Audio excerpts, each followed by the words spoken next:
When Roger Thompson pulled open the pantry door that rainy afternoon, he never imagined the scene inside would shatter the life he had so meticulously built.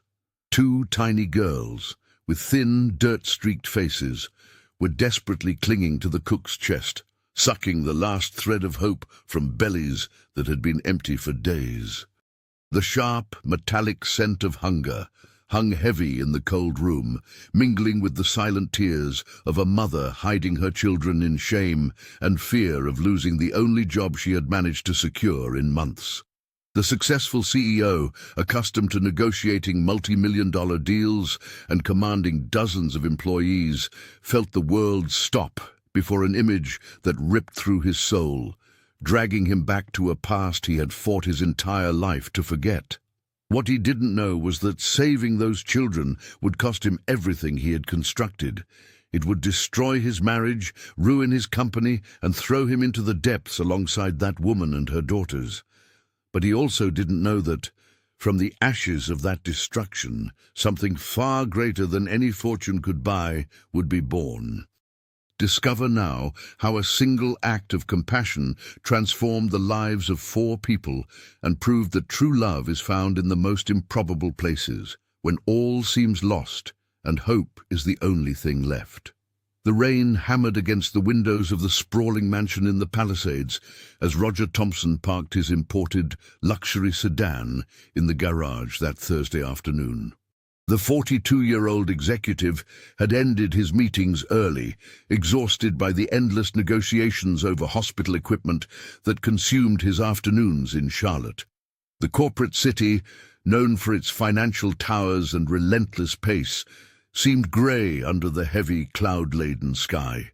Roger loosened his tie as he walked down the marble corridor of the house, his steps echoing in the heavy silence that filled every vacant room.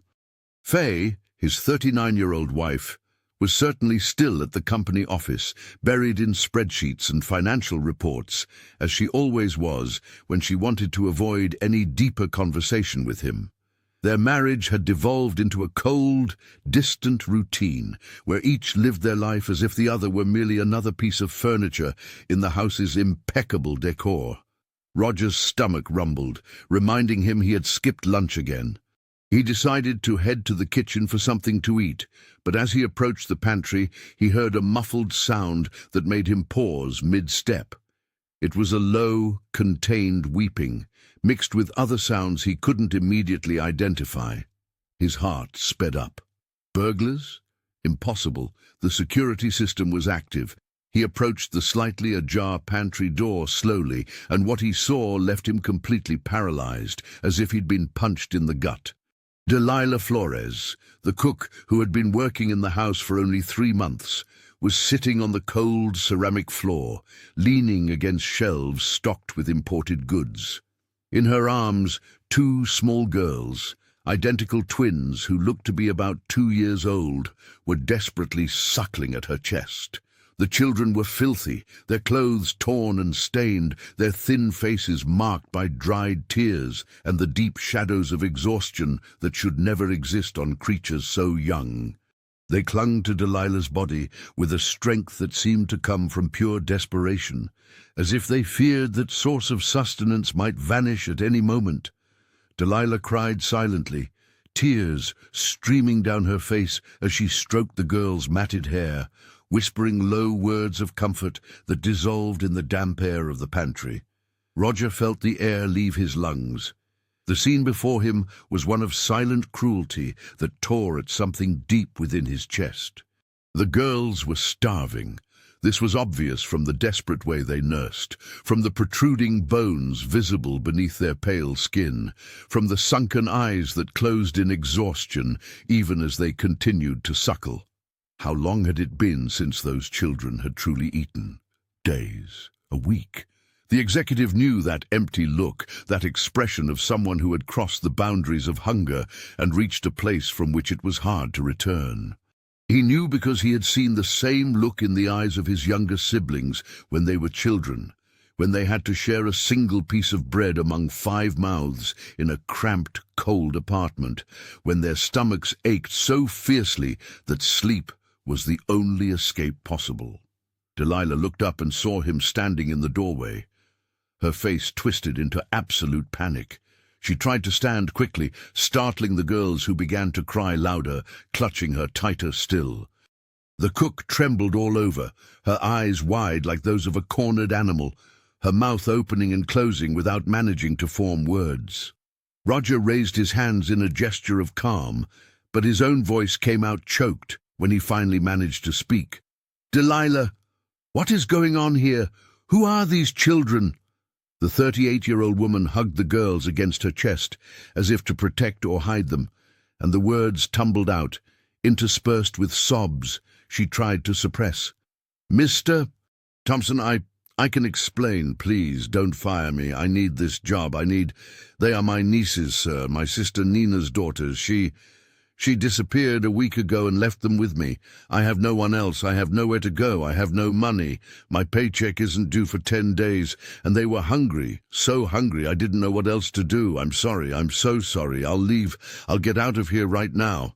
Roger felt the floor spin beneath him. These children hadn't eaten properly in days, perhaps an entire week, and Delilah was here, desperate, trying to feed them the only way she could. The cook who prepared elaborate gourmet meals for him and Faye every day, who kept the mansion smelling of fresh herbs and roasting meats, was starving alongside 2 small children, and he hadn't noticed a thing, absolutely nothing. "Stay where you are," he said, his voice coming out firmer now. "Don't leave." "Wait here." Delilah opened her mouth to protest, but Roger had already left the pantry. He walked quickly to the kitchen, grabbed the phone, and called the private pediatrician who treated his partner's children. Then he called an upscale children's boutique downtown and demanded they separate complete outfits for 2 two-year-old girls, including shoes, coats, and everything else necessary. The attendant sounded confused by the urgent request, but the promise of double payment sped up the process instantly. Finally, he opened the refrigerator and began preparing something simple, vaguely recalling the guidelines his own mother followed when one of his siblings was too sick for heavy food. He returned to the pantry with a plate of well-cooked rice, small pieces of shredded chicken, and mashed carrots. Delilah was still in the same spot, but now the girls had stopped nursing and were looking at him with those enormous, frightened eyes. Roger knelt slowly, placing the plate on the floor between them, and backed up a few steps. The twins looked at Delilah, who nodded, and then they lunged at the food with a voracity that broke the executive's heart into even smaller pieces. "Slowly, girls," Delilah whispered, trying to control the speed with which they swallowed, but it was futile. Isadora and Melissa, names Roger still didn't know, ate as if this were the last meal of their lives, their tiny hands trembling as they scooped the rice into their mouths, their dirty faces lighting up with something that might have been happiness or just pure relief. Roger watched it all in silence, a knot tightening in his throat that he couldn't loosen. This scene was wrong on so many levels he couldn't fully process it. How had it come to this? How was Delilah, a hard-working and dedicated woman, reduced to starving alongside 2 small children? And how had he, a man who prided himself on having overcome poverty and built an empire from nothing, failed to notice the suffering happening right under his own roof? When the girls finished eating and began to doze, leaning against Delilah, exhausted from the effort, Roger finally sat on the floor too, ignoring the expensive suit that was certainly getting dirty. He looked at the cook, who kept her eyes downcast in shame, and waited for her to feel ready to speak. It took a few minutes, but eventually Delilah began to tell the story in a low voice, pausing frequently to control her tears. Nina, her younger sister, had always been trouble, involved with the wrong men, constantly moving, disappearing for months at a time.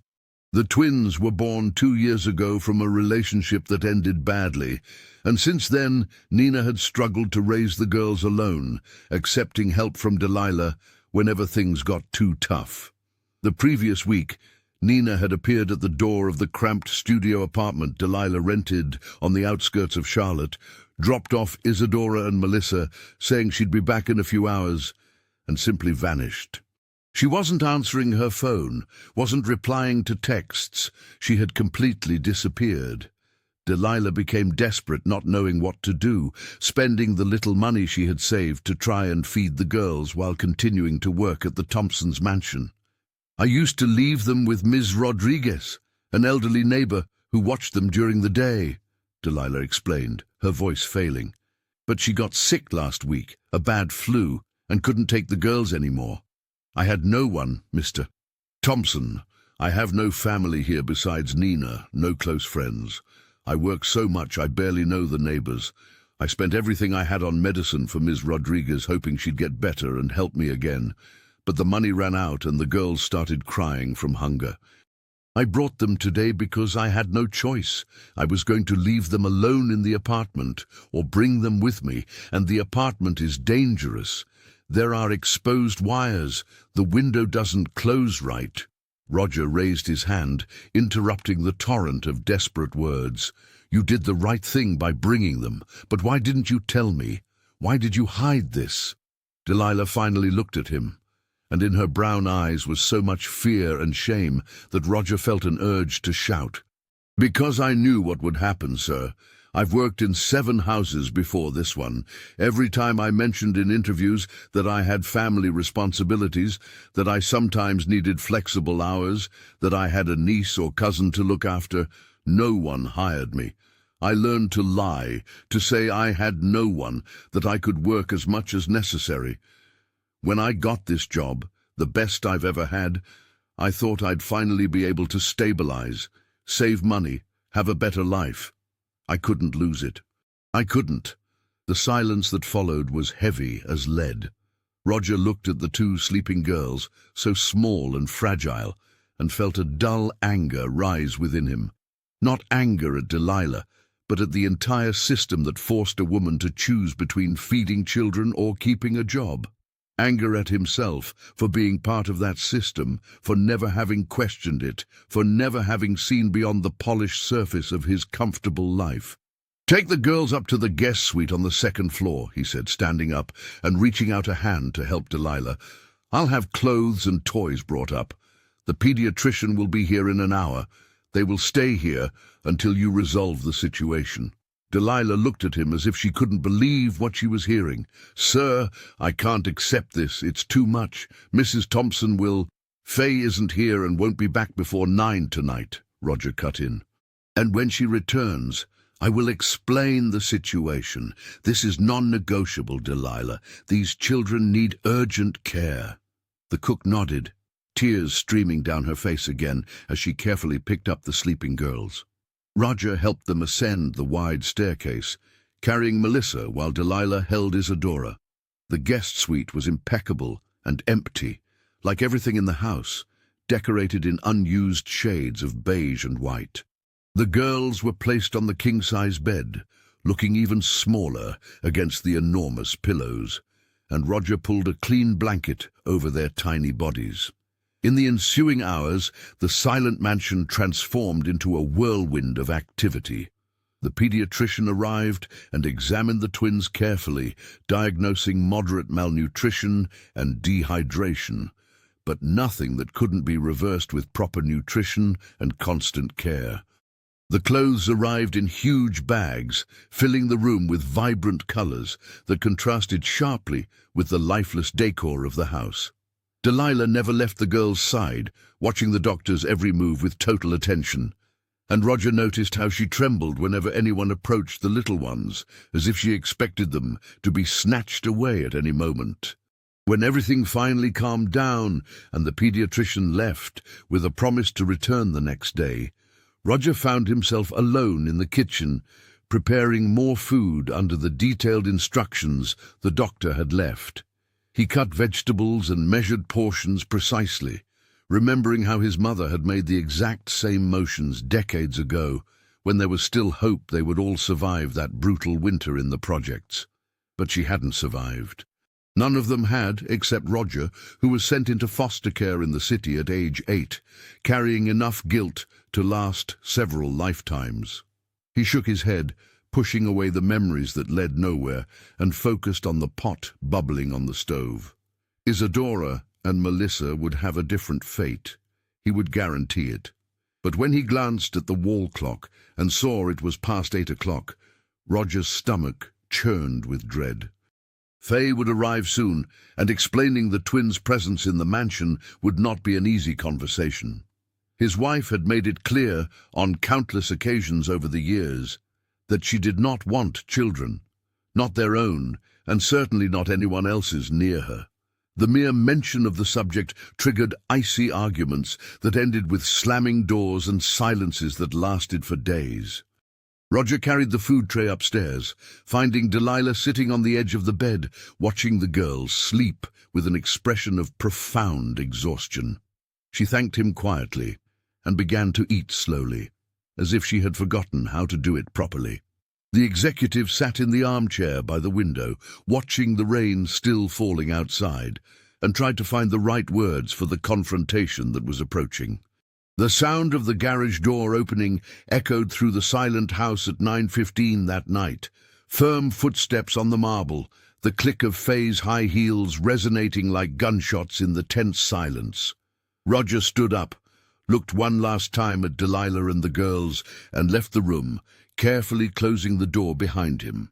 He descended the stairs slowly, mentally preparing for the storm that was about to break over all of them, unaware that this night would mark the beginning of a sequence of events that would completely transform his life and reveal secrets that would change everything he thought he knew about himself and the people around him.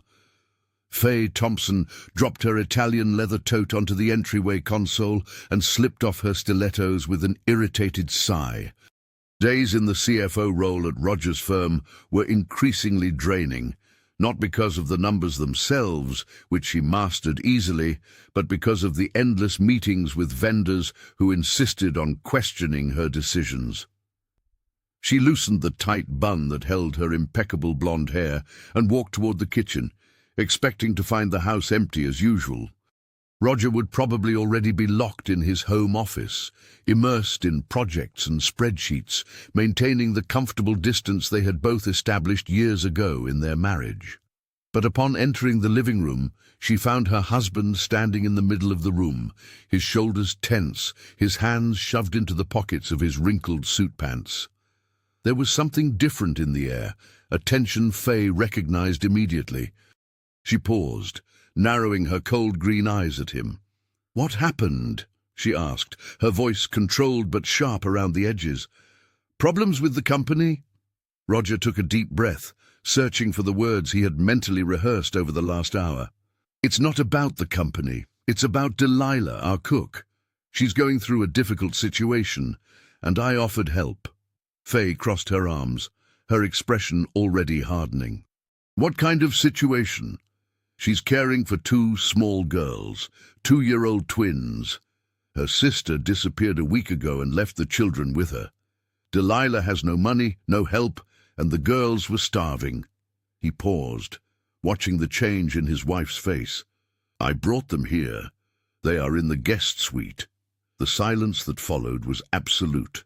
Faye remained completely motionless for a few seconds, processing the information, and then her expression transformed into something Roger knew all too well: cold, calculated rage. She didn't scream, didn't raise her voice. Instead, every word came out measured and cutting like glass. "You brought 2 strange children into our home without consulting me, the maid's children. And you expect me to accept this simply because you decided to play savior. They were starving, Faye. Dying. What would you have done? Ignored them, turned your back?" "I would have given her money to solve her problem outside of here," Faye countered, her voice rising slightly. "There are places for this kind of situation, Roger. Shelters, social services, relatives. You don't need to turn our house into an orphanage." The word hit Roger like a slap. Orphanage.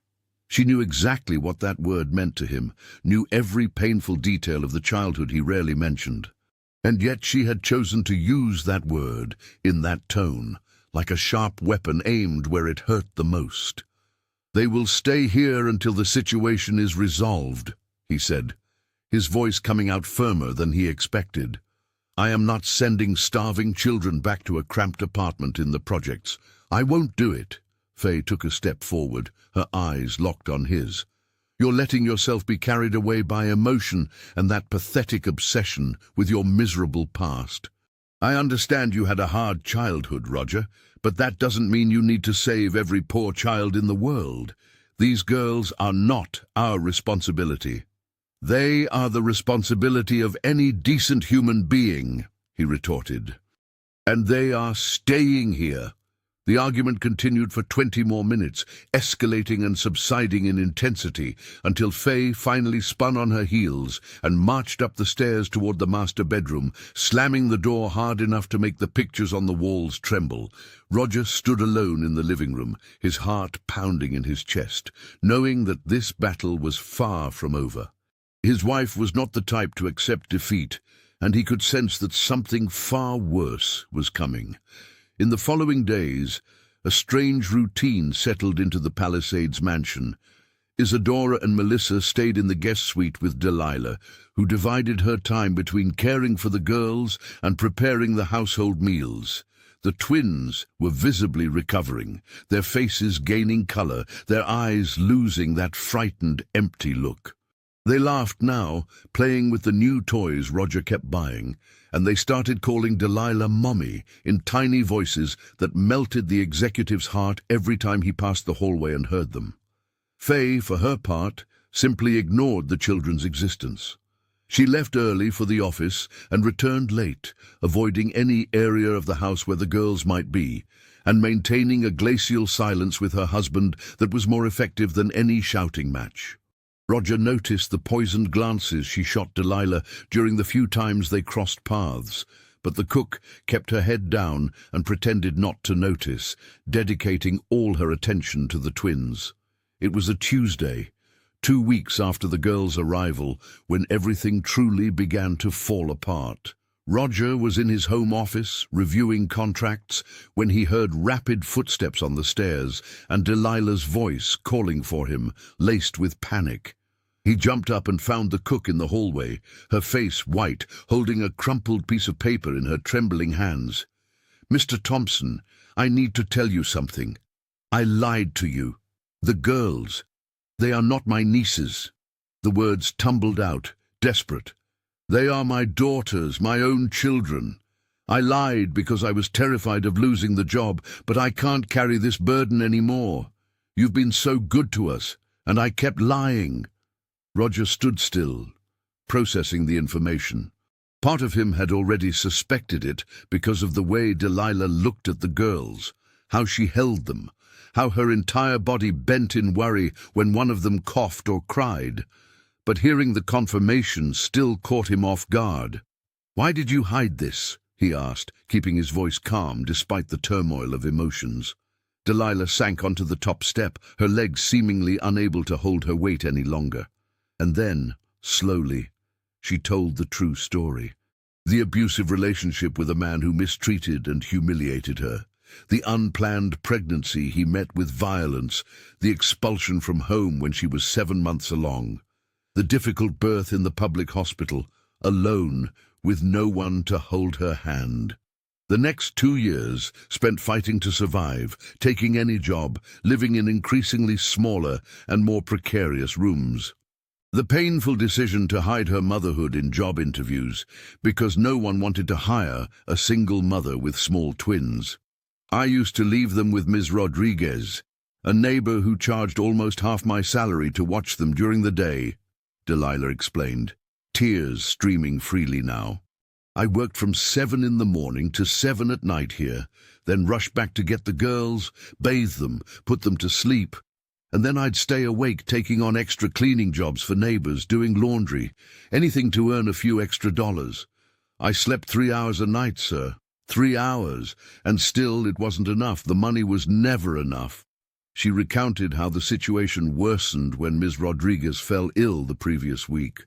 The older woman caught a bad flu that developed into severe bronchitis, and the doctor forbade her from contact with small children until she recovered completely. Delilah panicked. She had no one to leave the girls with.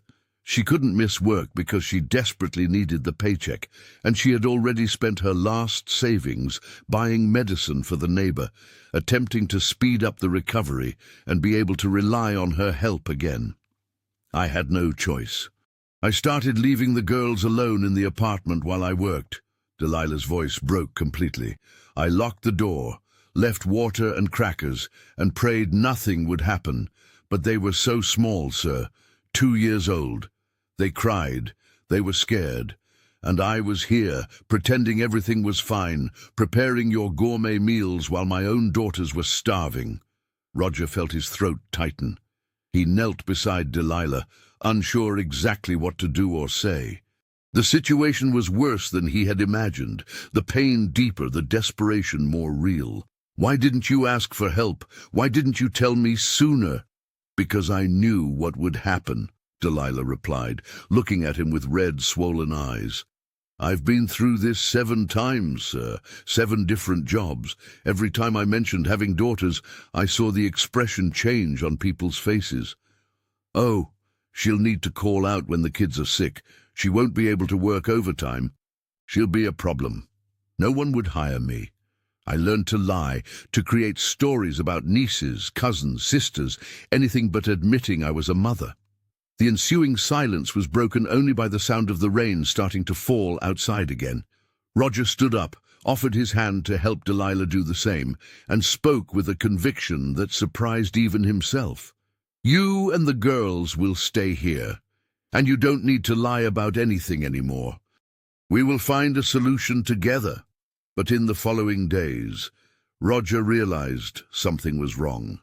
Faye became even more distant, colder, and there was something in her eyes he couldn't decipher.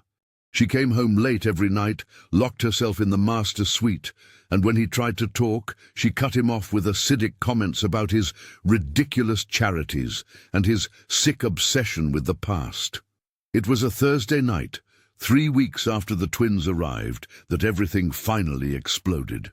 Roger returned from a meeting and found Faye waiting for him in the living room, sitting on the sofa with her legs crossed, and an expression that mixed triumph and cold rage. On the coffee table in front of her was an open laptop. "Sit down," she said, her voice dangerously calm. "We need to have a conversation." Roger felt his stomach drop, but he sat in the armchair opposite her, keeping his eyes fixed on his wife's face. Faye rotated the laptop toward him, and on the screen he saw images from security cameras. But these weren't the cameras he knew, the ones installed at the entrance and in the garage. These were different internal angles of the house that he had never authorized. "You installed surveillance inside the house?" he asked, his voice low and controlled despite the anger swelling in his chest. "6 months ago," Faye replied without a hint of remorse. "I suspected you were having an affair. I figured I needed proof before making any decisions. And look what I discovered." She clicked on a few files, showing scenes of Roger talking to Delilah in the hallway, him playing with the twins in the guest suite, him sitting in the kitchen late at night while Delilah prepared bottles. The images were completely innocent, but the way Faye presented them, pausing at specific moments, making venomous comments about every interaction, turned everything sordid. "Do you think I'm an idiot, Roger? Do you think I don't see what's happening here? You are getting involved with the maid. These children are the perfect excuse. Oh, the poor things, they're starving. They need help. And meanwhile, you play happy family with a woman who probably planned this whole thing from the beginning. You are completely out of your mind," Roger exploded, standing up from the armchair. "There is nothing between Delilah and me, absolutely nothing. And the fact that you installed secret cameras in our own house, violating my privacy like this—" "Our house," Faye cut in, standing up as well. "Our house that I helped pay for. Our firm that I helped build. You are not the only one with rights here, Roger, and I will not accept being humiliated by some common cook and her hungry brats." The word hit Roger like a physical blow. He took a step forward, trembling with rage, and for the first time in 15 years of marriage, he saw genuine fear in Faye's eyes. But he controlled himself, clenched his hands into fists, and took several deep breaths until he could speak again. "You will remove those cameras from the house today, all of them, and you will apologize to Delilah for what you just said." Faye laughed, a completely humorless sound. "Or what? You'll leave me? You'll divorce me? Think carefully, Roger. Think about everything you have to lose. Half the firm, half the assets, and your precious reputation shredded when I show those recordings to everyone we know. CEO dumps wife for maid and her kids. Imagine the headlines. Imagine your clients, your partners, your friends looking at you and knowing what kind of man you really are." Roger felt the floor disappear beneath his feet. She was partly right. A divorce would be financially devastating, but more than that, the recordings, edited and presented the right way, could truly destroy his reputation. And without reputation, his contracts with hospitals and clinics would evaporate. Everything he had built, every sacrifice, every sleepless night could collapse. "So that's it?" he asked, his voice raw. "Is this a threat?" "It's reality," Faye replied, closing the laptop. "Send Delilah away tomorrow. Those children leave this house, and you cut all contact with them. It's that simple, or I destroy you." She walked past him, her heels clicking on the marble as she ascended the stairs to the master suite, leaving Roger standing alone in the living room, the world crumbling around him in sharp pieces that cut into every part of who he thought he was. The night passed without sleep for Roger Thompson. He sat in his home office until dawn, watching the city below slowly wake up through the window, the lights of the houses flicking on one by one as people started their morning routines, oblivious to the personal hell he was enduring. Faye's words echoed in his head like a scratched record, repeating endlessly, "Send Delilah away, cut contact, or I destroy you." Simple as that. As if human lives were chess pieces that could be moved and discarded according to convenience. He thought of his mother, gone so many years ago, and how she fought until her last breath to keep her children fed and warm during that brutal winter.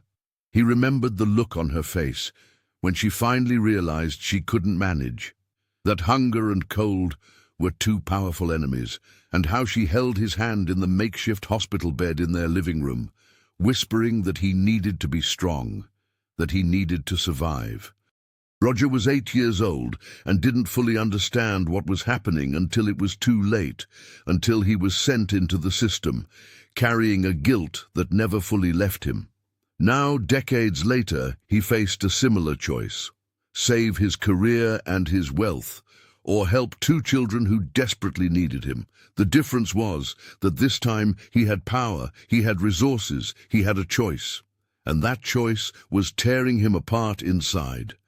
When the sun finally rose completely and the house began to stir, Roger forced himself to stand up from the leather office chair and head down to the kitchen. Delilah was already there, preparing breakfast with mechanical, weary movements. The dark circles under her eyes had worsened, and he realized she probably hadn't slept either. The twins were sitting on the pantry floor, playing with toy pots and pans Roger had bought the week before, their giggles filling the kitchen with a sound that brutally contrasted with the tension hanging in the air. "Delilah, I need to talk to you," he said, his voice coming out rougher than intended. The cook turned, wiping her hands on her apron, and the look she gave him was that of someone who already knew what was coming. She had been through this before, after all. 7 times before, to be exact. "Mrs. Thompson demanded I leave," she said, not as a question but as a statement. "I understand, Mr. Thompson. I'm already packing my things. I'll leave today." "No," he replied, surprising himself with the firmness of the word. "You are not leaving. Neither you nor the girls. I need time to resolve this, but you are staying here." Delilah looked at him with a mixture of hope and disbelief. "Sir, I don't want to cause trouble in your marriage. I heard the argument last night. I know Mrs. Thompson is angry, and rightfully so in a way. This is her home too, and we are intruders." "You are not intruders," Roger said, sitting down at the kitchen table and signaling for Delilah to do the same. "And my marriage had problems long before you arrived here. Faye and we drifted apart years ago. We became strangers who share the same roof and the same company. This has nothing to do with you." But as he spoke, Roger knew he was oversimplifying the situation. Faye had always been calculated and controlling, that was true, but he had also settled into that cold, loveless marriage, choosing to focus on the firm rather than confronting their problems. And now, when he finally decided to take a firm stand on something, he discovered his wife had weapons he never imagined existed. The following days were marked by a silent war inside the Palisades mansion. Faye continued arriving late and leaving early, but now there was something different in her demeanor. She was watching, always watching. Roger felt her eyes follow him in the hallways, noticed the way she paused near doors, as if listening to conversations. And worse, he realized she had started frequenting the company office more often during weekends, something she never did before, always carrying folders full of documents that she locked away in secure drawers. Delilah, meanwhile, lived in a constant state of tension.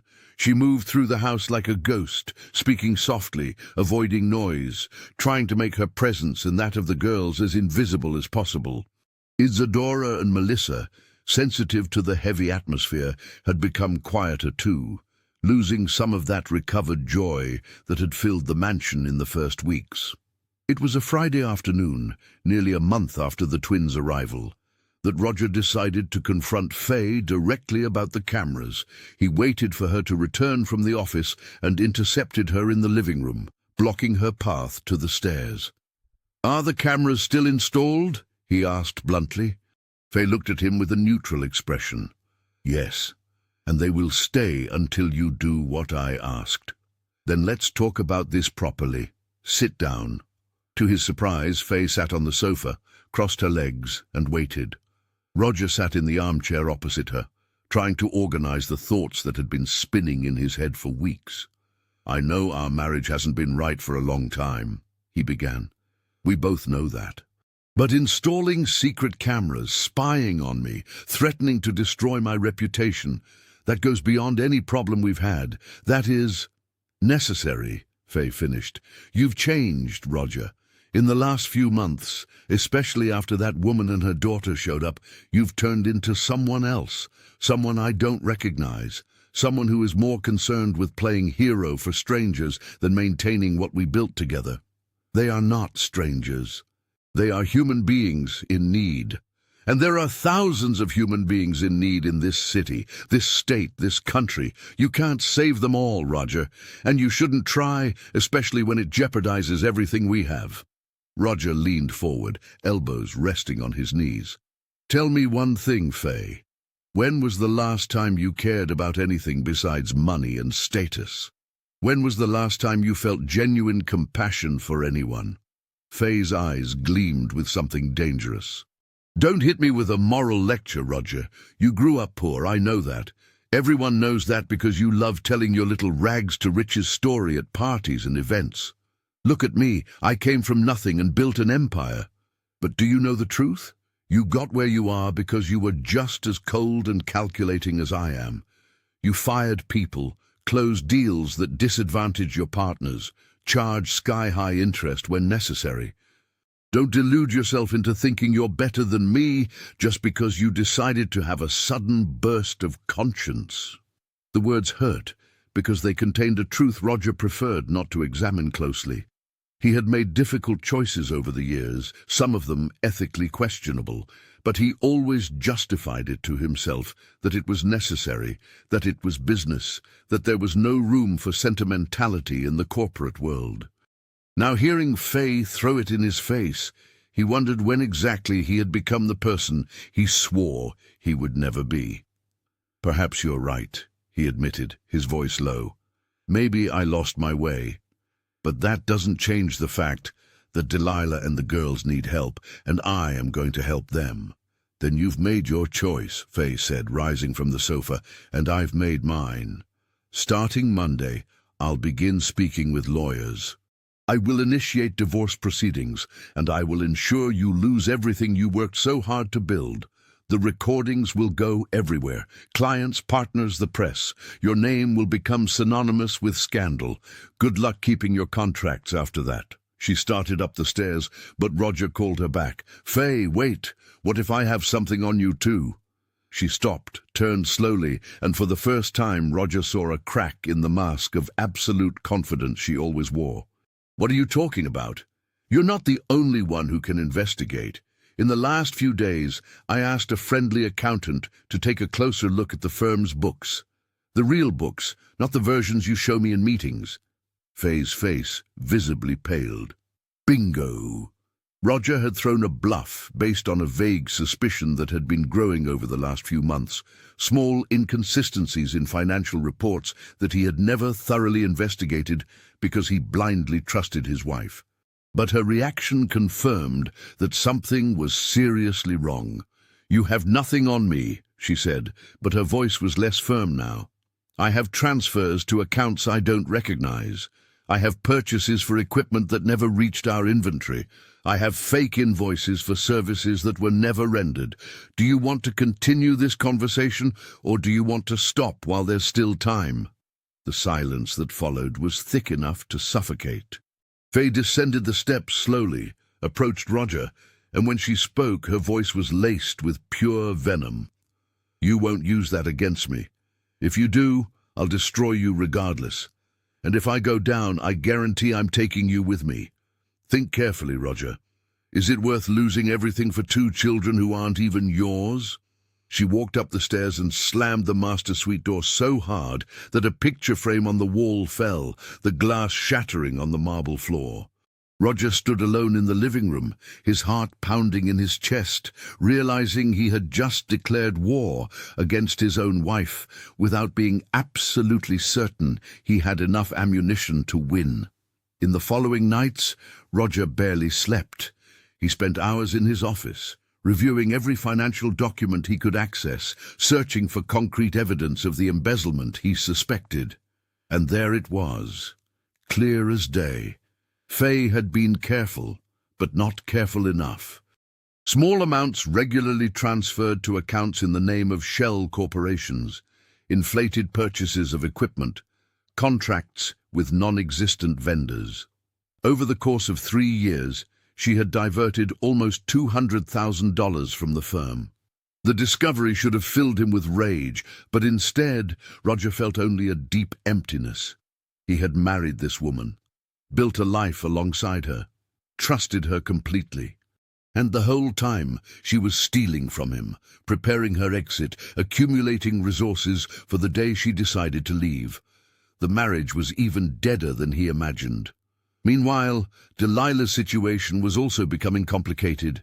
The neighbor, Ms. Rodriguez, had recovered from bronchitis and called to say she could watch the girls again, but Delilah no longer had the cramped apartment.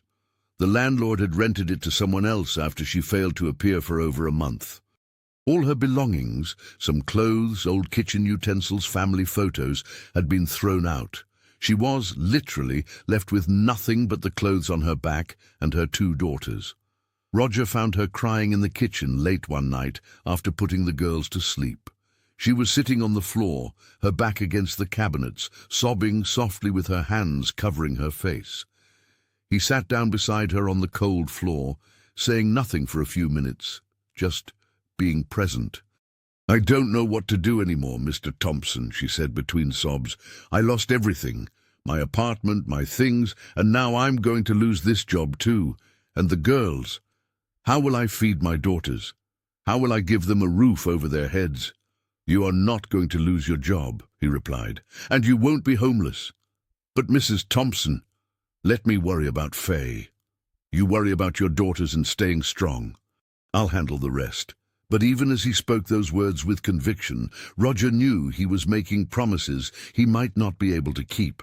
Faye had power, she had information, and she had the necessary coldness to use them without hesitation.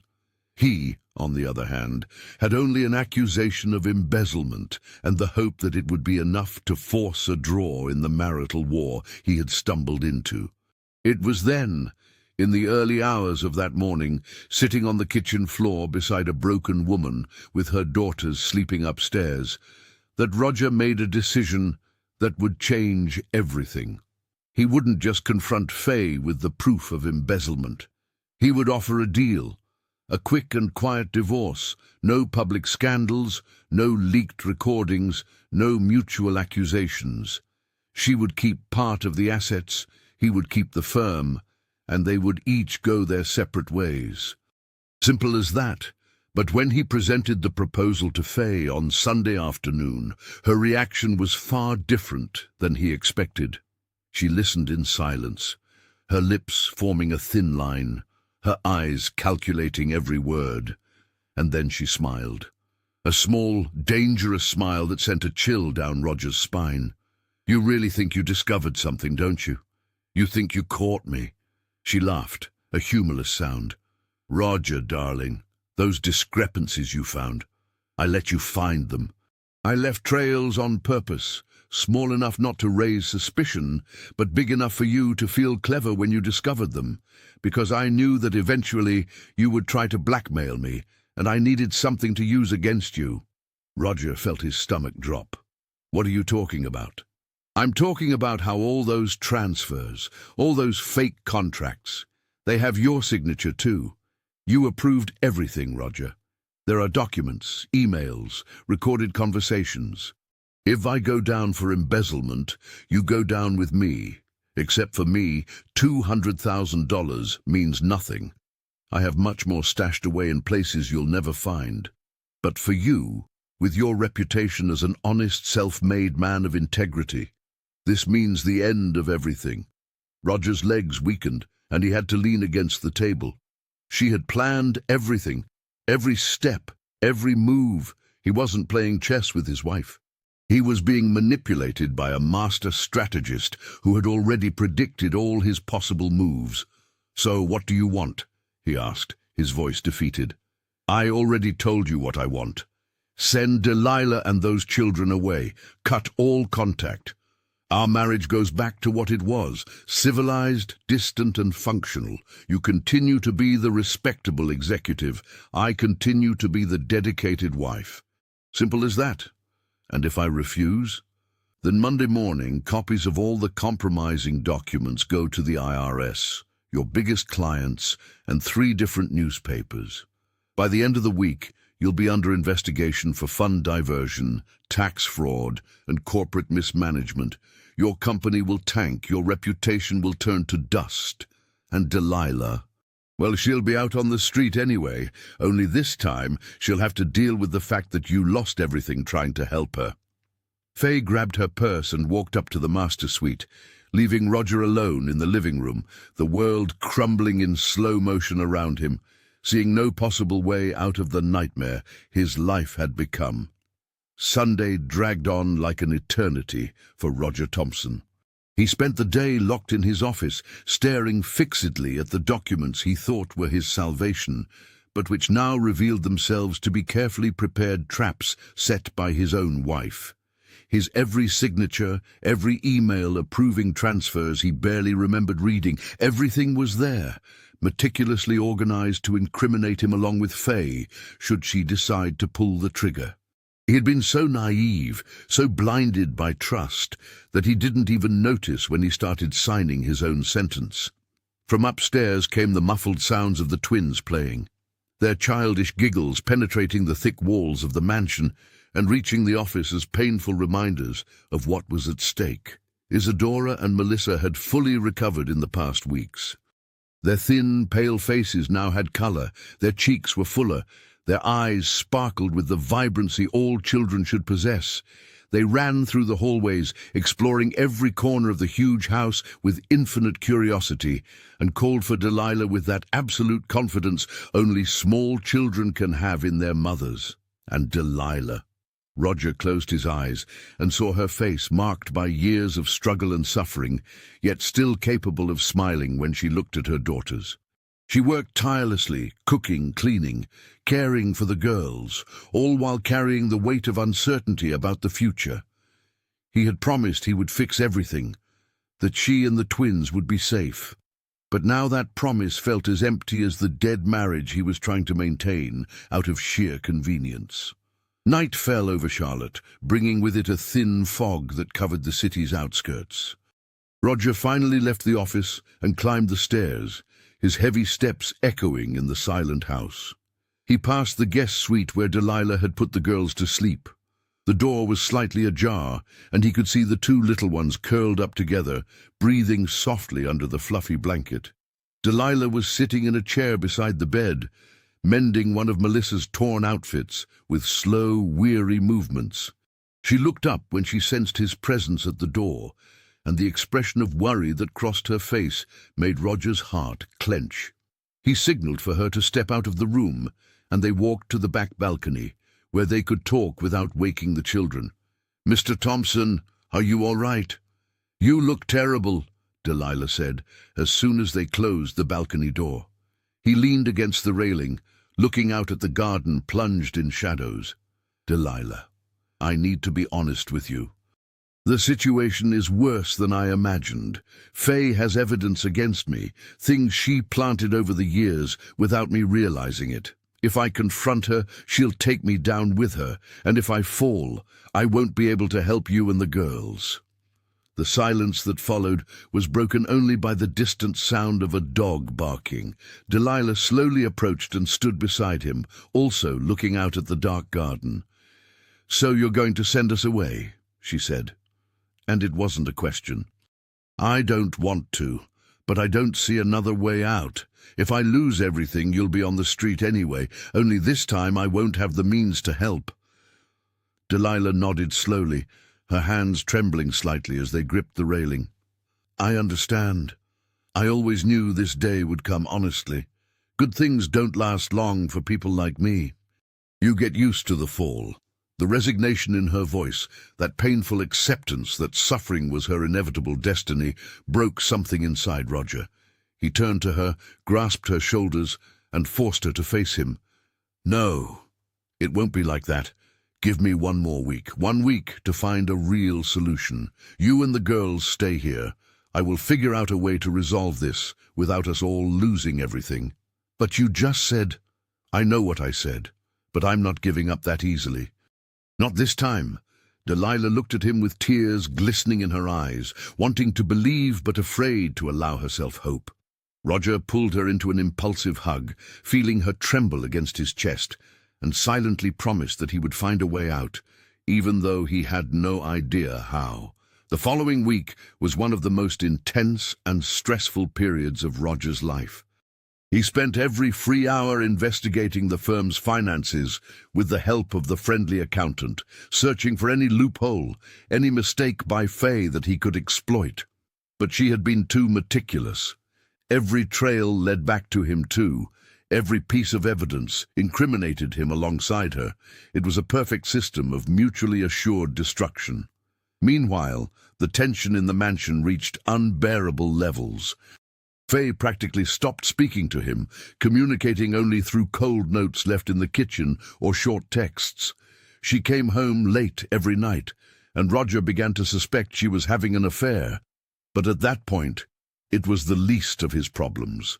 Delilah moved through the house like a shadow, doing her work in silence, avoiding any area where Faye might be. And the twins, sensitive to the heavy atmosphere, had become quiet and frightened again, clinging to their mother's legs all the time. It was on a Thursday night that everything changed unexpectedly. Roger was in his office when his cell phone rang. The number was unknown, but he answered anyway, expecting a vendor or client. "Mr. Thompson, this is St. Luke's Hospital. Your wife, Faye Thompson, was admitted to the emergency room an hour ago. Can you come down here? The world stopped for a second. Roger jumped up, already grabbing his car keys. What happened? Is she okay? She was in a car accident. Nothing life-threatening, but we need you to come sign some documents and pick up her belongings. Roger arrived at the hospital in 15 minutes, driving through the empty streets of Charlotte with his heart pounding. He found Faye on a gurney in the ER, her left arm in a cast, and a laceration on her forehead that had been sutured. She was conscious but visibly shaken, very different from the cold, calculating woman he knew. "What happened?" he asked, approaching her. "Tire blew out on the mountain road. Hit a pole," she replied, her voice sounding exhausted. "The car is totaled." The doctor explained she had a fractured arm and some contusions, but nothing life-threatening. She would have to stay for observation until the next day and could then go home. Roger signed the necessary paperwork and picked up her handbag, which was on a chair beside the gurney. It was on his way back home, nearly midnight. That curiosity got the better of him. He opened Faye's bag, looking for the office keys she always carried, and found something he didn't expect.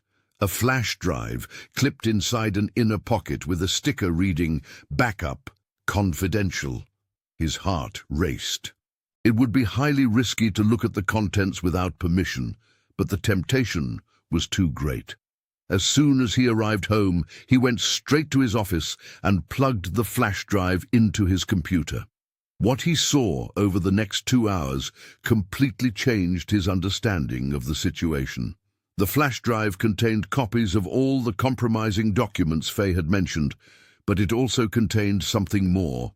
Evidence that she had forged several of Roger's signatures. There were videos of her practicing his signature, emails to a professional forger, receipts for payments for documentation consulting services. Not all the approvals bearing his name were actually his. Faye had created an even more elaborate scheme than he imagined, but in the process she had left behind proof of her own crimes. Roger stood before the computer, barely able to believe what he was seeing. This was his way out. With this evidence, he could prove he was a victim of forgery, that Faye had orchestrated everything alone. But at the same time, using this would mean completely destroying his wife, potentially sending her to prison. He thought of the woman he met 15 years ago when they were young and ambitious, building the firm together with dreams of success and prosperity. He thought about how that woman had transformed into this cold, manipulative person who now lay in a hospital bed. And then he thought of Delilah and the twins, who depended entirely on him to survive. The choice was clear, but it wasn't easy. The next morning, Roger went to pick Faye up from the hospital. She was calmer now, but still shaken by the accident. The silence between them in the car was thick, heavy with everything that hadn't been said in recent weeks. When they arrived home, he helped her upstairs to the master suite and waited for her to settle into bed. "Faye, we need to talk," he said, closing the bedroom door. She looked at him with suspicion. "About what?" "About the flash drive that was in your bag." Her face instantly went pale. "You had no right to go through my things. And you had no right to forge my signature and incriminate me for crimes I didn't commit," he retorted, keeping his voice calm but firm. "I saw everything, Faye. The videos, the emails, the payments. I know exactly what you did." The ensuing silence was absolute. Faye stared at him with an unreadable expression, and then something broke inside her. Her shoulders slumped, her eyes filled with tears that she tried to hold back but couldn't, and for the first time in years, Roger saw genuine vulnerability on his wife's face. "I just wanted to make sure I would never be left with nothing," she whispered. "I grew up watching my mother lose everything when my father left her. She was destitute, dependent on charity, humiliated. I swore that would never happen to me. So I started stashing money away, creating an escape plan in case you ever left me. And the more I saved, the more paranoid I became, the more I needed to ensure you wouldn't report me. So I forged documents, created evidence against you, all to protect myself. Roger sat on the edge of the bed, feeling a deep sadness. You turned our marriage into a prison. You turned me into an enemy, all out of fear. And what are you going to do now? She asked, wiping her tears with her good arm. Are you going to report me? Are you going to send me to jail? He thought for a long moment before answering. No, I won't do that. But I am going to make you an offer. Immediate amicable divorce. You take 40% of the assets and the money you diverted. I keep 60% and the firm. No legal battles, no public exposure, no scandals. We each go our separate ways and never speak again. Faye looked at him in surprise. Why would you do that? You have evidence to completely destroy me. Because I don't want to destroy anyone. I just want to live in peace and help those who need it. And you? You need therapy, Faye. You need to resolve that trauma before it consumes you completely. Her tears returned in full force, and for the first time in 15 years of marriage, Faye Thompson truly wept in her husband's arms, releasing years of pain and fear she had stored so deeply she had forgotten they were there. A week later, the divorce papers were signed. Faye moved to a high-rise apartment downtown, taking her belongings and promising to start therapy, as Roger had suggested. The farewell between them was quiet, almost amicable, two strangers separating after sharing a life that was never truly theirs. With Faye out of the house, the atmosphere in the Palisades mansion changed completely. The twins ran through the hallways again, their laughter filling every corner. Delilah finally relaxed, allowing herself a genuine smile, and Roger felt something he hadn't felt in years: peace. But the tranquility was short-lived. 3 weeks after the divorce, while Delilah was preparing dinner, Melissa began to cough violently. The cough quickly worsened. The girl turned red, then purple, struggling to pull in air that wouldn't come. Delilah screamed for Roger, who rushed downstairs and found the nightmare scene. Melissa choking, her lips turning blue, Isadora crying desperately beside her. Roger scooped the girl up and tried to dislodge whatever was blocking her breathing, but it didn't work. He yelled at Delilah to call an ambulance and kept trying, panic setting in as Melissa began to pass out in his arms. It was Delilah who, with violently trembling hands, finally managed to perform the Heimlich maneuver correctly, expelling a piece of carrot that had lodged in the girl's throat.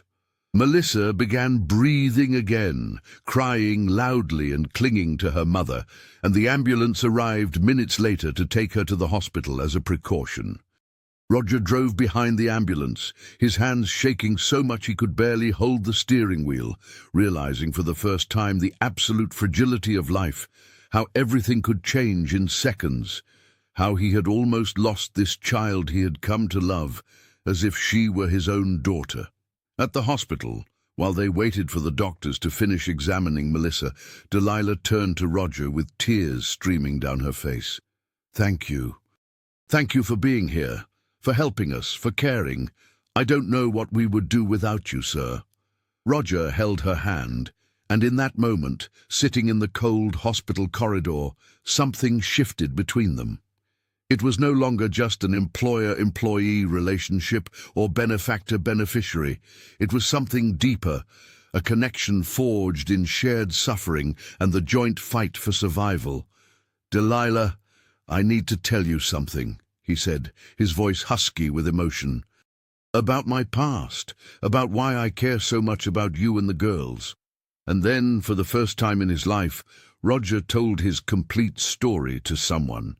He told her about the mother who fought until she couldn't anymore, about the siblings he watched fade from hunger, about the foster system where he suffered abuse and humiliation.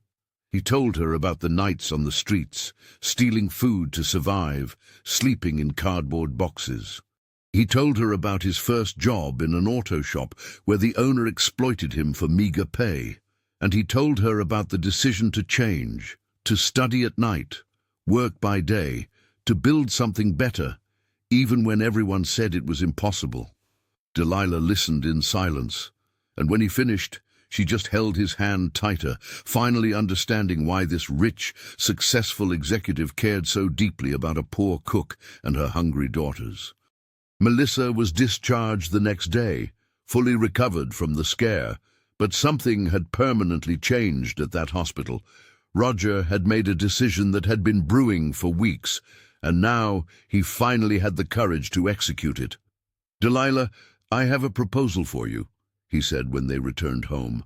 "I want to open a restaurant, a small place focused on traditional Southern comfort food, things people in the city miss. And I want you to be my partner in this, not my employee. 50% for each of us. You handle the kitchen and the menu, I handle the administrative and financial side. What do you think?" Delilah looked at him as if he had lost his mind. "Mr. Thompson, I can't accept that. It's charity again. You're doing this out of pity." "It's not charity," he interrupted. "It's business. I've tasted your food. I know the talent you have. You have a gift, Delilah, and you deserve the chance to show it to the world. And more importantly, you deserve financial stability, a decent life for you and your daughters. This isn't a favor, it's justice." Tears returned to Delilah's eyes, but this time they were tears of hope, not desperation.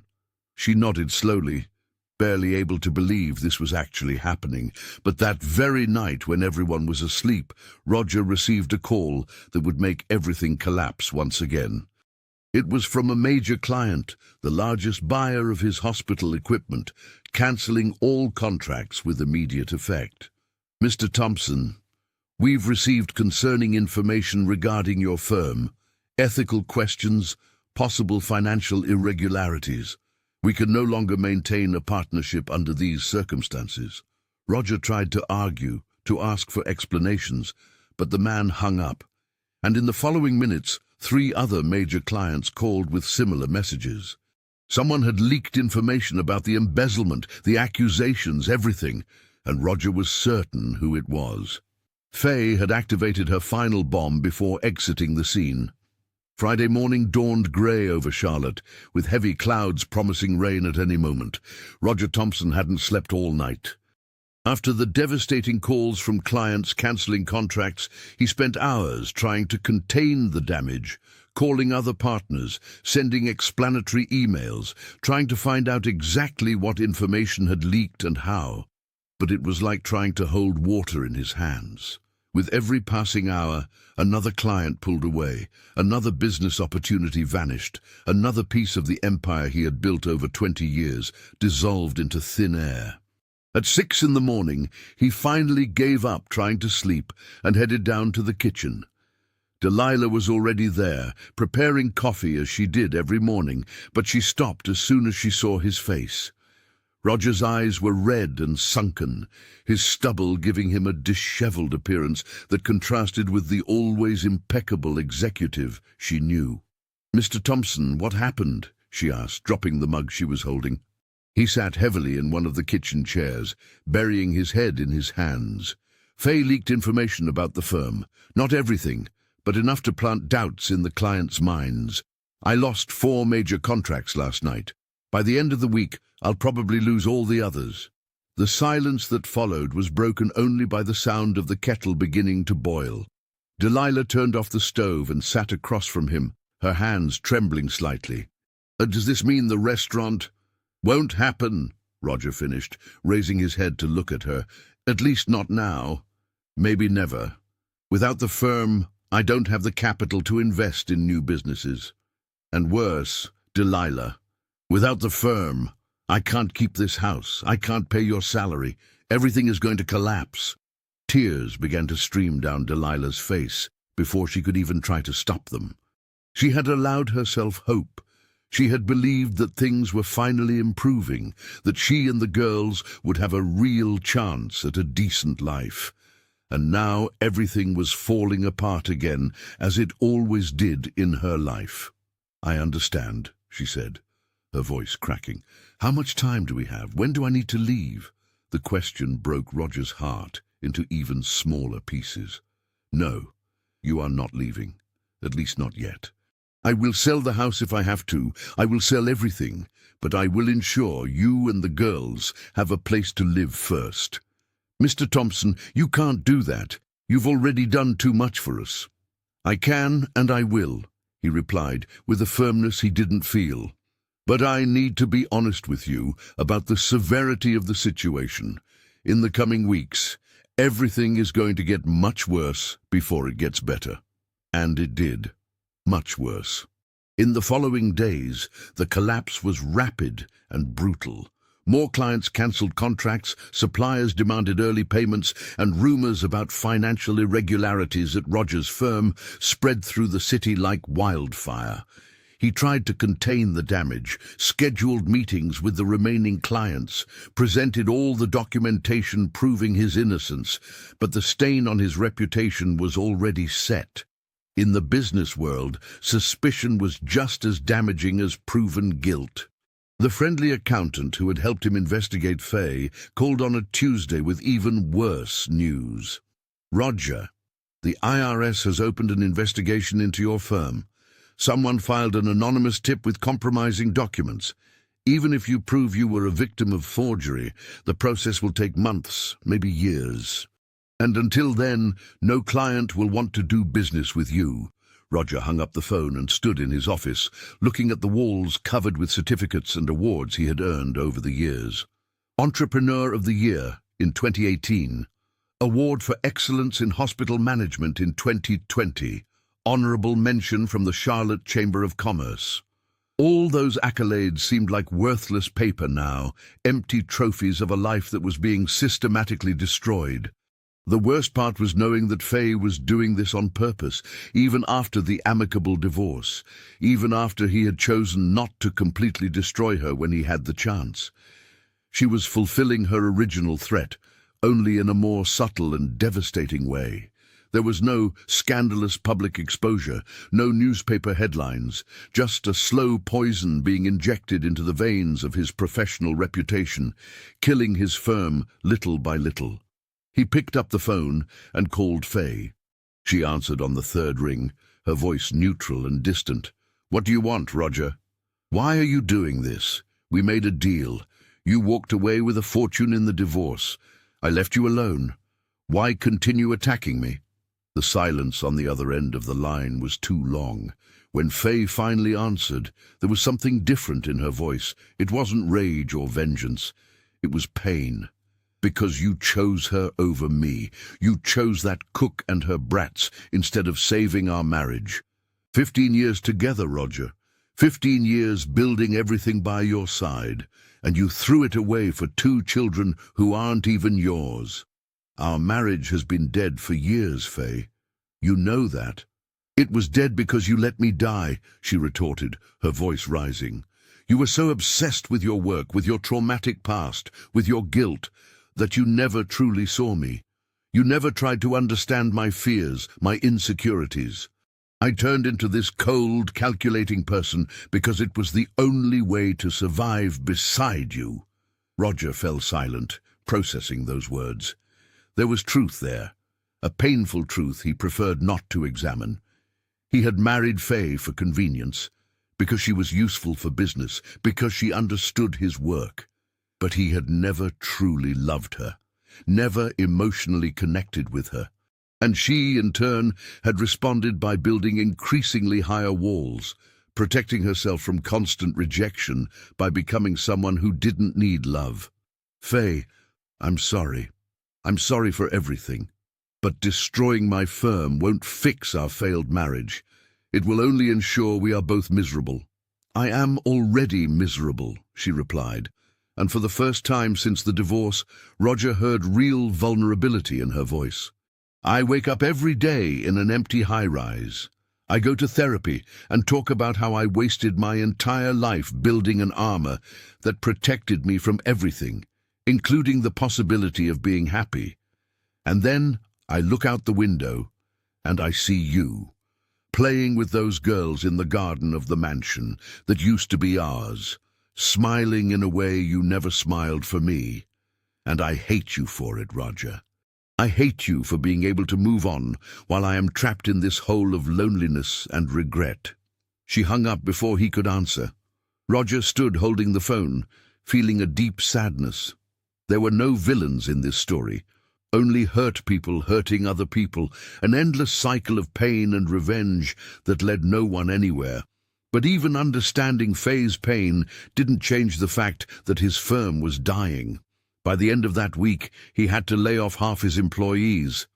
They were the hardest conversations he had ever had, looking into the eyes of people who had worked for him for years, who depended on those salaries to feed their families, and telling them there was no more money to pay them.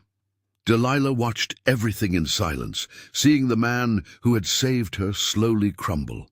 She tried to help in every possible way, cooking his favorite comfort foods to cheer him up, keeping the house immaculate, making sure the twins didn't make noise when he was on important calls. But nothing seemed enough. Roger grew thinner every day, his shoulders slumping under the weight of a failure he couldn't prevent. It was on a Thursday night, nearly 2 months after the divorce, that Delilah found Roger sitting on the floor of his office, surrounded by papers and documents, weeping silently. She had never seen him cry before, and the sight of this strong, dignified man, reduced to that state, broke something inside her. "Mr. Thompson," she said softly, kneeling beside him. "Come on, let's get out of here. You need rest." But he shook his head, his face still buried in his hands. "I failed, Delilah. I failed my employees. I failed my firm. I failed you and the girls. I'm going to lose everything, the house, the office, everything. And I'm going to drag you all down with me."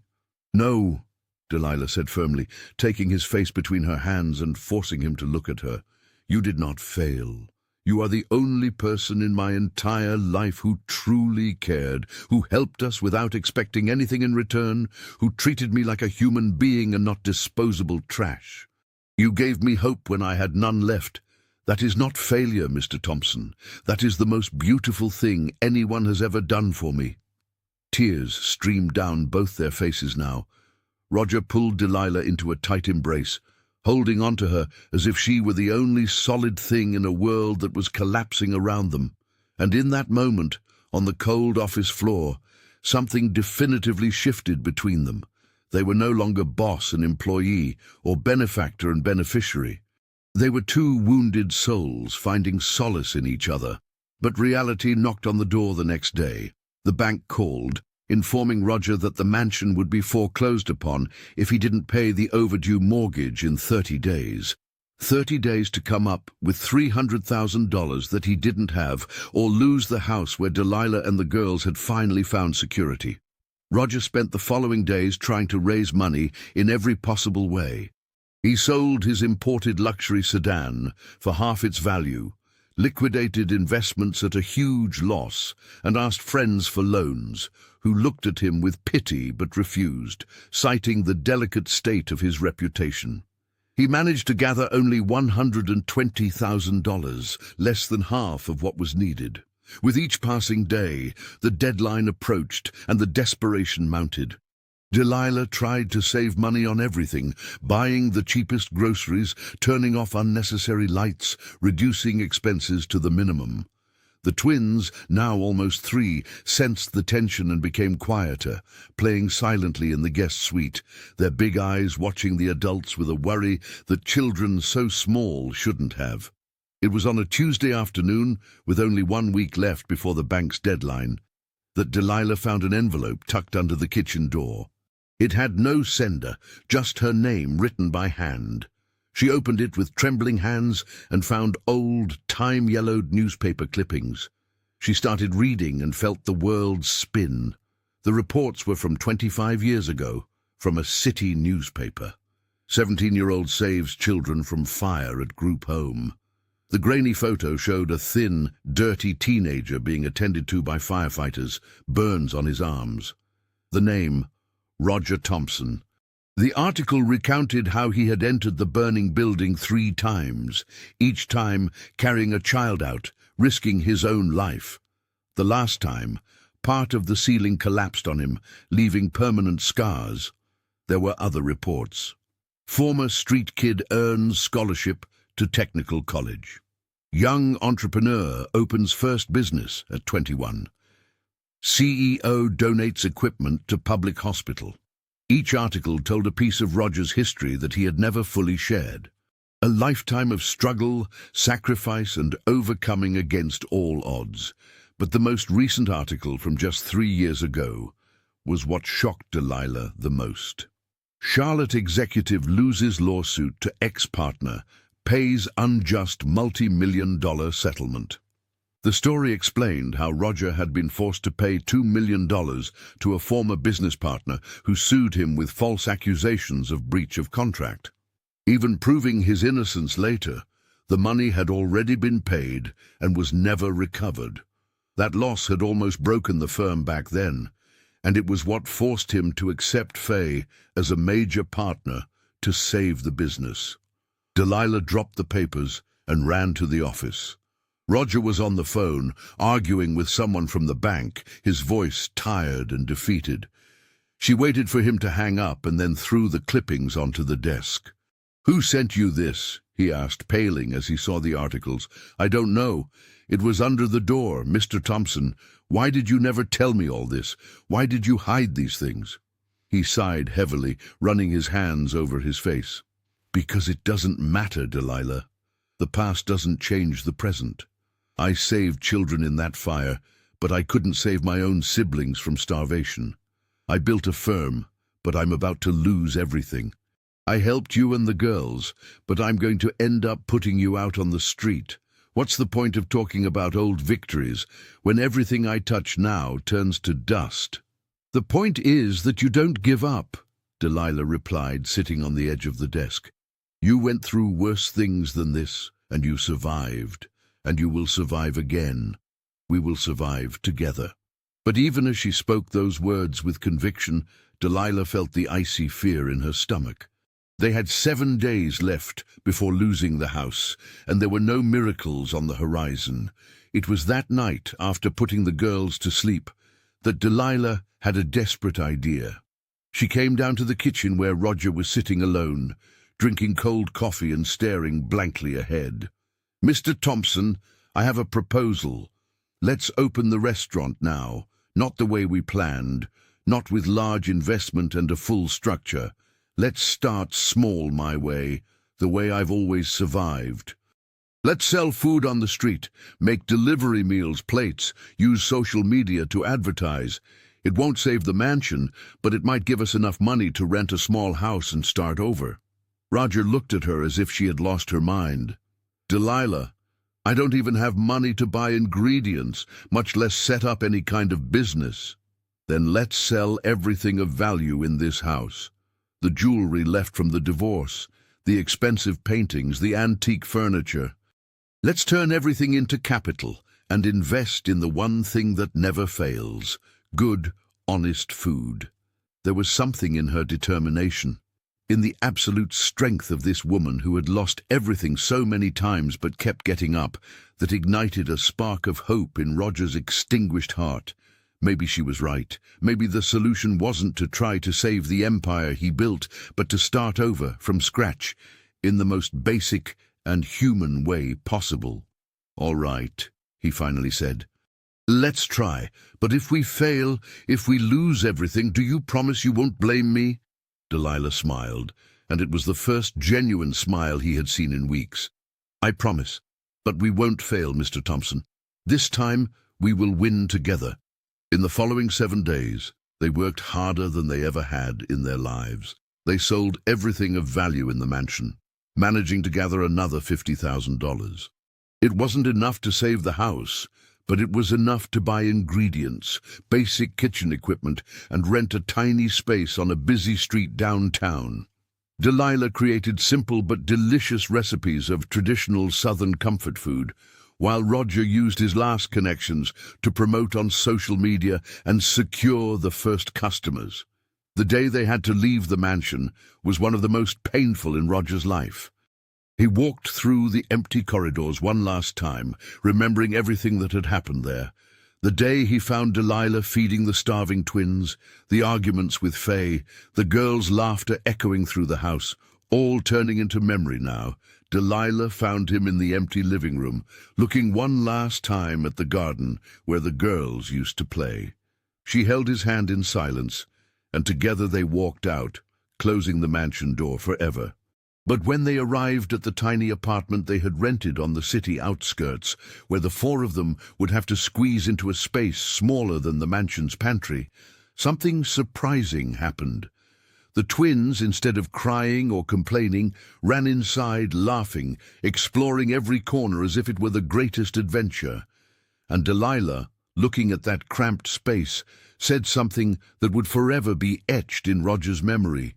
"Here, finally, we are a real family." And for the first time in months, Roger Thompson smiled. The small space Roger had managed to rent on Commerce Street in the bustling heart of downtown Charlotte was little more than a cramped cubicle with a tiny window and peeling paint. But for Delilah Flores, it represented something far greater than its square footage suggested. It was the first time in her life she would have something of her own, a business with her name on it, a real chance to build a future for her daughters. She spent the first night cleaning every inch of the place, scrubbing the concrete floor until it shone, painting the walls with cheap paint Roger had gotten on sale, transforming that gloomy cubicle into something that looked, at least a little, like a possible new beginning. The apartment they shared was even smaller. 2 tiny rooms on the city outskirts, where the smell of sewage sometimes drifted in through the poorly sealed window, and the noise from the neighbors passed through the thin walls as if they didn't exist. Roger slept on the worn living room sofa, while Delilah and the twins shared the only bedroom, the 3 of them squeezed onto a double bed that creaked with every movement. It was a dizzying fall from the luxury of the Palisades mansion, but strangely, none of them missed the empty, cold space that huge house had always been. In the first few days, the reality of the situation hit brutally hard. They had exactly $2,300 in capital after paying the rent for the commercial space and the apartment. Delilah made a detailed list of everything they needed to start: basic ingredients, pots and pans, an electric griddle, containers for the meals, cooking gas.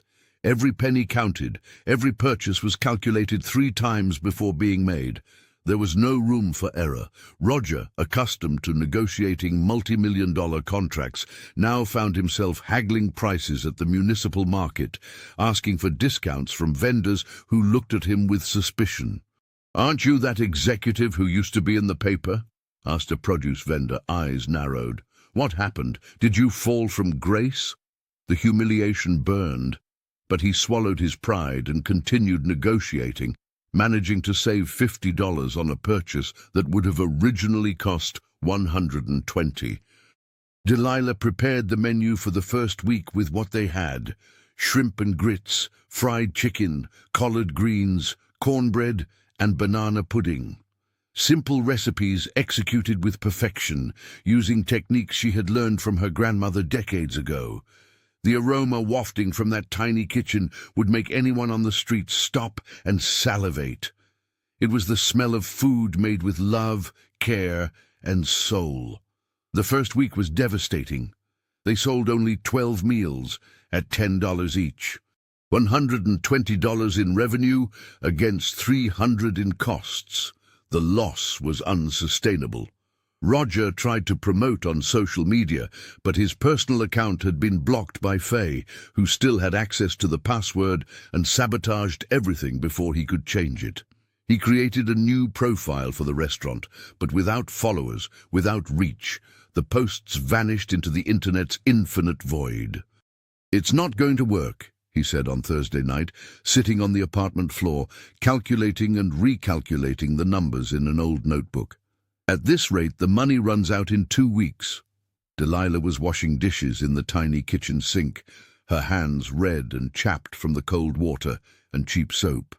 The twins were asleep in the bedroom, exhausted from a day spent playing with the few toys they still had. She dried her hands and sat beside Roger, taking the notebook from him.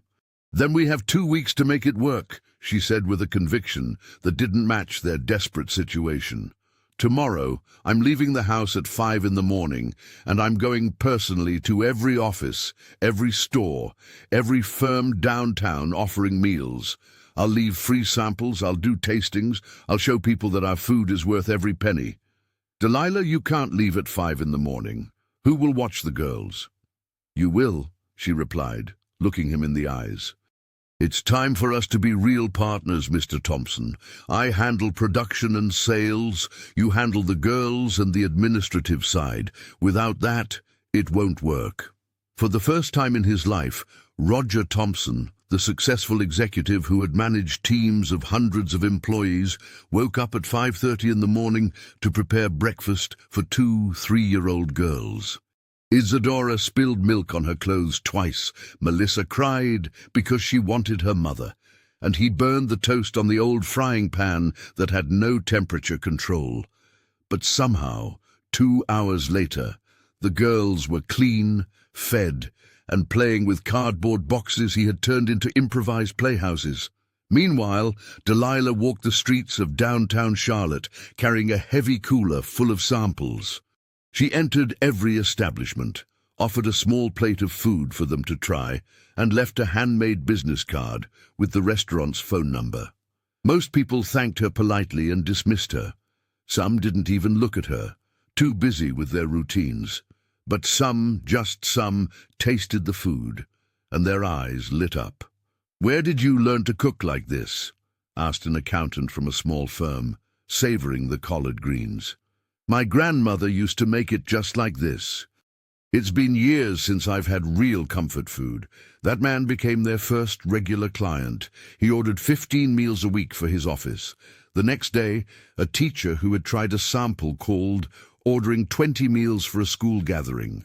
Slowly, through word of mouth, the news began to spread. "There's a woman downtown who makes the best Southern comfort food you've ever tasted. It's cheap, it's delicious, and she delivers at lunchtime." By the end of the second week, they sold 80 meals. It was still a loss, but a smaller one. In the third week, 120. In the fourth, 200. Delilah worked 18 hours a day, starting at 4 in the morning to prepare everything and finishing at 10 at night after washing all the pots and planning the next day's menu.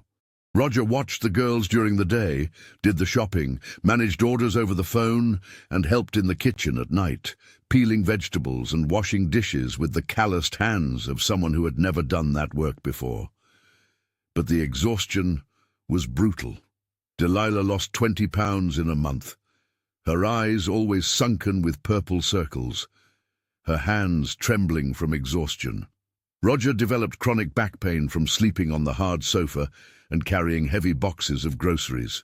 The twins, sensing the constant tension, became quieter and more insecure again, clinging to their father whenever their mother left for work. It was on a Tuesday, nearly 2 months after opening the makeshift restaurant, that everything almost collapsed for good. Delilah fainted in the commercial kitchen space, her body simply shutting down from exhaustion and lack of proper nutrition. She had been skipping meals for weeks, ensuring the girls ate well, but forgetting to feed herself adequately. Roger found her collapsed on the floor, unconscious, surrounded by boiling pots that could have caused a fire. He rushed her to the public hospital, the girls crying in the back seat of the cab he had to call because he no longer had a car. At the hospital, the doctor was direct. Severe malnutrition, dehydration, extreme physical exhaustion. Delilah would need to be admitted for at least 3 days, receiving IV fluids and eating properly, or her body would simply stop functioning.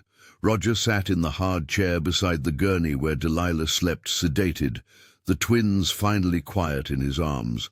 And for the first time since starting this crazy journey, he wondered if he had made the right choice.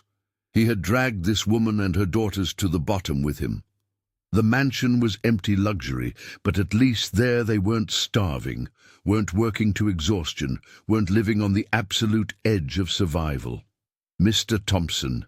Delilah's weak voice pulled him from his dark thoughts. She had woken up, her eyes still glazed but focusing on him. "Tomorrow's meals." "Forget the meals," he said, holding her hand. "You need to rest. I'm going to call all the clients and cancel the week's orders." "No," she said more strongly, trying to sit up. "You can't cancel. We'll lose the clients. They'll find somewhere else to eat. I promise to deliver. I need to deliver." "Delilah, you are in a hospital. You almost died from exhaustion." "But I didn't die," she replied stubbornly, "and I won't die. Not after everything we've been through. You're going to have to learn how to cook properly, Mr. Thompson. Because I'll be here for 3 days, and during those 3 days you will keep the restaurant running alone." He looked at her as if she had lost her mind. "Delilah, I can barely fry an egg right. I can't make 200 meals alone." "Then you will learn," she said, grabbing a notepad from the side table and starting to write with trembling hands. "I'm going to write down all the recipes step by step. You follow exactly what is written, and ask Ms. Rodriguez for help. She lives near the spot and should be better from the bronchitis. Offer her $50 a day to assist. You will manage." Following Delilah's detailed instructions, he cooked, burned, redid, cried in frustration when the seasoning was wrong, and somehow managed to finish the meals in time for delivery. The food wasn't as good as Delilah's, and he knew it. Clients noticed, made comments, but most were understanding when he explained that the cook was ill. "Your partner's food is better," said the accountant who was their first regular client, "but yours isn't bad either. It has heart, you know. You can tell it was made with effort." On the 3rd day, when Delilah was finally discharged from the hospital, Roger picked her up with the twins. She was pale and thin, but there was an iron determination in her eyes that he recognized well. It was the same determination that had kept him alive on the streets decades ago, the same strength that made him build an empire from nothing. Delilah Flores was a survivor, and survivors didn't give up. "How were sales?" she asked as soon as she got into the car. "All 200 meals delivered. Not a single regular client cancelled their order. And we secured 3 new contracts with companies that heard about us." Delilah smiled, and even exhausted and fragile, that smile lit up the grey day. "Then we are growing." But growing meant more work, more pressure, more risk. Roger made a decision that night. He sold the last item of value he possessed, the Rolex watch he had received as a gift from an important client years ago. He got $8,000 for the watch and used that money to hire 2 kitchen helpers. Women from the city outskirts like Delilah, who needed jobs and knew how to cook. With more hands, Delilah could finally work fewer hours, recover her health, and they could increase production. The following months were marked by slow but steady growth. The restaurant, which started selling 12 meals a week, now sold 400. They had to rent a larger space, hire 2 more people, and buy better equipment. Every penny of profit was reinvested in the business, leaving almost nothing for themselves. Roger and Delilah continued living in the tiny apartment on the city outskirts, the twins still sharing the cramped bedroom, all surviving on the bare minimum. But there was something different now. There was purpose. Each day that passed, each meal sold, was a small but real victory. And more importantly, there was family. Roger looked at Isadora and Melissa, now nearly 4 years old, running through the restaurant kitchen after school, helping to package the meals with their tiny hands.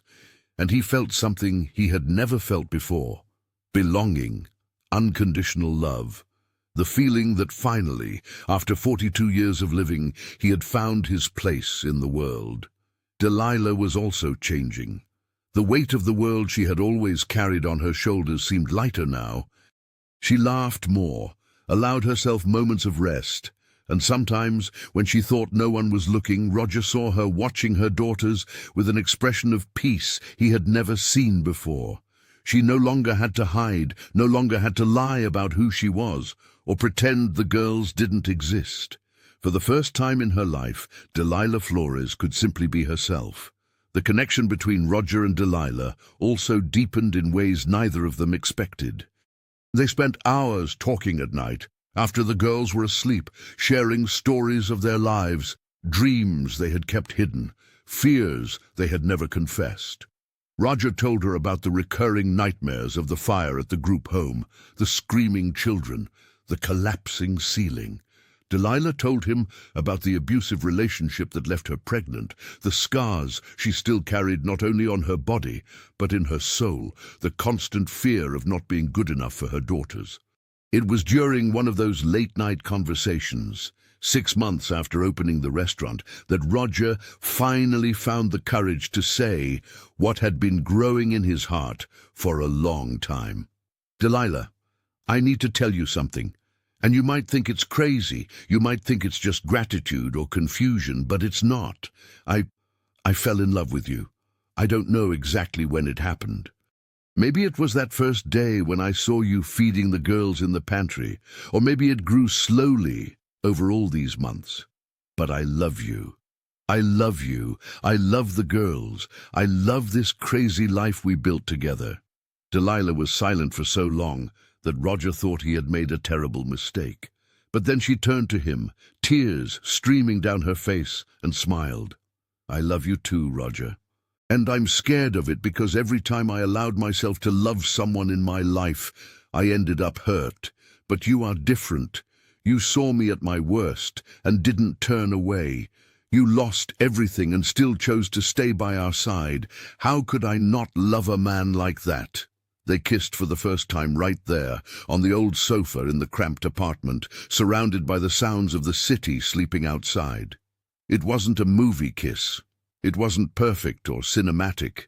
It was real, charged with all the suffering they had endured, all the struggle, all the fear. And precisely because of that, it was the most beautiful kiss either of them had ever experienced. The following months brought more challenges, of course. The restaurant continued to grow, but with growth came new problems: suppliers who delayed deliveries, equipment that broke down, staff who called out sick. But now they faced everything together, as true partners, as a family. It was on a Saturday morning, nearly a year after losing the mansion, that something unexpected happened. Roger was at the restaurant preparing for the lunch rush when a woman walked in. He recognized the face immediately, even after so much time. Faye Thompson stood in the doorway, visibly uncomfortable, looking around the simple but clean space. "Roger," she said, her voice low, "can we talk?" They sat at one of the small tables, simple coffee served in old mugs between them. Faye looked different, thinner, her hair without the expensive treatment she always got, her clothes still elegant but no longer ostentatious. There was a softness to her face that hadn't been there before.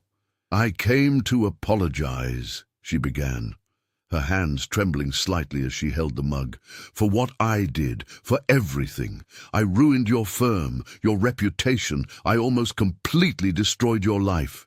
And I did it out of vengeance, out of pain, because I couldn't accept that you had found something real while I was lost in my own bitterness." Roger watched her in silence, processing those words. "I started real therapy," Faye continued. "Not the superficial sessions you suggested, but deep, hard therapy that forced me to face who I really am and why I became this person. And I discovered things about myself I preferred not to know. I discovered I turned fear into cruelty. I turned insecurity into manipulation, and in the process, I hurt the only person who genuinely tried to help me." "Why are you telling me this?" Roger asked, keeping his voice neutral. "Because you deserve to know, and because I need to make things right, even if it's too late." She pulled a folder from her purse and placed it on the table. "Here are letters I sent to all your former clients, explaining that the accusations against you were false, that I fabricated everything for personal reasons, and apologizing for the damage caused. There's also a sworn statement admitting to the forgery of documents and taking full responsibility for the financial diversions. You can use this to clear your name." Roger opened the folder, read the documents, and felt a lump in his throat. This was real. Faye was professionally destroying herself, taking full responsibility for the crimes, completely releasing him, and doing it without asking for anything in return. "You could be prosecuted for this," he said. "You could go to jail." "I know," she replied calmly, "and if that's the case, I'll accept it. It's what I deserve. But at least I'll sleep knowing I finally did the right thing." They were silent for a few minutes. Then Roger took the documents and put them back in the folder. "I won't use this against you," he said finally, "but I will use it to clear my name. And you need to live with the consequences of your choices, Faye. But I won't be the one to throw you in prison. You are already imprisoned enough inside your own head." Faye nodded, tears finally streaming freely. "Thank you. And Roger, be happy, you and that woman and the girls. Be the family you always deserve to have." With Faye's documents, Roger managed to clear his name completely. The IRS investigation was closed. His reputation began to recover, and some former clients even reached out, interested in resuming partnerships. But Roger refused them all. He didn't want to go back to that world. He had found something far more valuable in the simple restaurant, serving honest food to hard-working people. The restaurant continued to grow. A year and a half after the makeshift opening, they already had 3 permanent employees, sold 1,000 meals a week, and had moved to a larger apartment where the girls finally had their own room. It wasn't luxury, but it was theirs, earned with sweat, tears, and honest work. Isadora and Melissa, now 5 years old, grew up healthy and happy. They went to a decent public school, had friends, played outside with other neighborhood kids, and most importantly, they had a family. They called Roger Dad naturally now, without anyone having taught or forced them to. It simply happened in the most organic and beautiful way possible. It was on a December night, with Charlotte decorated for Christmas and the streets full of lights, that Roger finally asked Delilah to marry him. It wasn't elaborate or cinematic. They were washing dishes together at the restaurant after a particularly busy day, their hands wrinkled from the water, exhaustion weighing on their shoulders. He simply turned to her and said, "Marry me. I don't have an expensive ring to give you. I can't offer you a mansion or a life of luxury. But I can offer you true love, real partnership, and the promise that we will face everything that comes together. Always." Delilah dropped the plate she was washing, letting it clatter loudly in the sink, and jumped into his arms, crying and laughing at the same time. Yes, 1,000 times yes. The wedding took place 3 months later, in a simple ceremony at the neighborhood church. Delilah wore a simple white dress she had sewn herself. Roger wore the only good suit he still owned. The twins were flower girls, scattering petals they had picked themselves from the neighbor's garden. The reception was held at the restaurant itself, with plenty of simple, hearty food, cold beer, and music played on an old stereo. The guests were restaurant staff, neighbors, clients who had become friends, and Ms. Rodriguez, who cried throughout the ceremony. There was nothing luxurious or sophisticated about it, but it was real, it was genuine, it was perfect. 6 years passed since that rainy afternoon when Roger found Delilah nursing 2 hungry girls in the pantry of his mansion. 6 years of struggle, fall, and rebuilding. The restaurant was now one of the most popular in Charlotte, known not only for its excellent food, but for the story of its owners, which had become a local legend. The executive who lost everything and rebuilt alongside the cook he saved, they said, a true story of love and resilience. Roger and Delilah now had not 1, but 3 restaurants spread across the city. They employed 15 people, all women from the city outskirts like Delilah once was, giving opportunities to those whom society insisted on ignoring. The twins, now 9 years old, were smart, affectionate girls who helped out at the restaurant on weekends, already learning recipes from their mother and planning to have their own business one day. And Roger, now 48, his hair starting to grey, looked at everything they had built and felt a deep peace. He had lost the mansion. He had lost the hospital equipment firm. He had lost the status and the reputation. But he had gained something infinitely more valuable. He had gained a real family. He had gained true love.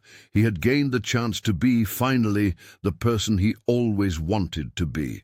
That Sunday afternoon, as the sun set over the city, painting the sky orange and purple, Roger and Delilah closed the restaurant and walked home hand in hand, the twins running ahead, laughing and playing. The apartment wasn't big, the neighborhood wasn't fancy, the life wasn't luxurious, but it was theirs. Earned with sweat and tears, built upon the ruins of everything they lost, raised with their own hands, and it was everything they needed. Because sometimes, Roger thought as he watched his family, losing everything is necessary to finally find what truly matters. Sometimes you have to hit rock bottom to discover who you really are and what is truly worthwhile. And he, Roger Thompson, had learned that lesson in the most painful and most beautiful way possible. He had lost an empire, but he had gained a home, and in the end that was all that mattered.